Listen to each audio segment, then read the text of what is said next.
Danny Cipriani has posted an emotional tribute to his ex-girlfriend Caroline Flack and says the TV presenter was killed by embarrassment and shame. They dated briefly last year and the rugby star said he shared many intimate issues with Flack as she made him feel safe. In a video posted on Instagram where he discussed his own mental health problems, Cipriani said he'd been in regular contact with Flack over the last 3 to 4 months and she'd tried to contact him in the hours before her death. So someone that I loved as a person very dearly and someone I'm very close to has decided to take her own life, as everyone knows. And I've been speaking to her for the last 3-4 months. We've always been in contact since we were together, since we weren't, and it's always been a loving friendship. And I was so vulnerable with her in my moments when we first met, and I told her everything about me, because I felt safe with her. So I told her all the things that I was embarrassed and shameful about. And she made me feel okay.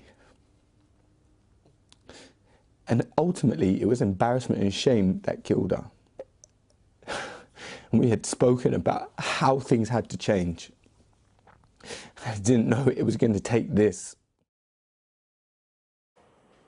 Our correspondent Inzamam Rashid is here. A very emotional Danny Cipriani there talking about the death of Caroline Flack, his ex-girlfriend and close friend still, up until the point of her death when she had tried to contact him just a matter of hours before. Yeah, that's right. Look, this was a very raw, emotional 18-minute video that he posted on Instagram earlier today, and clearly unscripted. He went on talking about his relationship with Caroline Flack, and it was a short relationship that they had, but their friendship continued right up until the point of her death last Saturday. And he also spoke a bit about his past mental health struggles and how he had to look in the face of potentially attempting suicide at one point as well, Sarah. This was a video posted on his Instagram account. He's got over 200,000 followers, and he revealed that he'd been speaking to Caroline Flack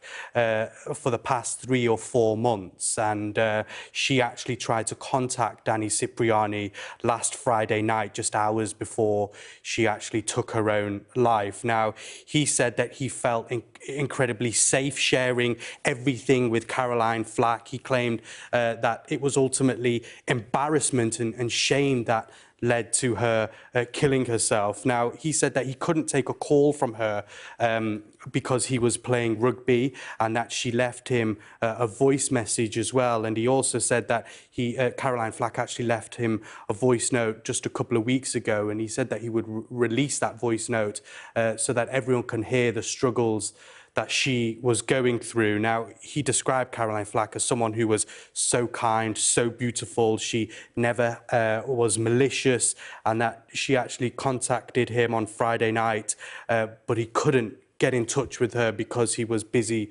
playing rugby. Now, he goes back to his time of struggling through mental health and talks a bit about how now there needs to be more kindness in the world, that he wasn't putting all the blame on media, as there has been a lot of speculation. He wasn't putting all the blame on the CPS. There's been speculation around how they've handled the case of Caroline Flack as well. He was just saying to people that we need to be more kind. And those were some of the words of Caroline Flack. One of her last Instagram posts before she killed herself was talking about kindness and how there needs to be more kindness in this world. Now, we know that they were in a very short relationship, but obviously their friendship has clearly continued, and they've had back and forth discussions right up until her death on Saturday. But I'm sure we'll hear more from what he has had, the relationship he has had with Caroline Flack, and especially those last few days before she died, the contact that she had with her ex-boyfriend, Danny Cipriani, who's obviously come out with this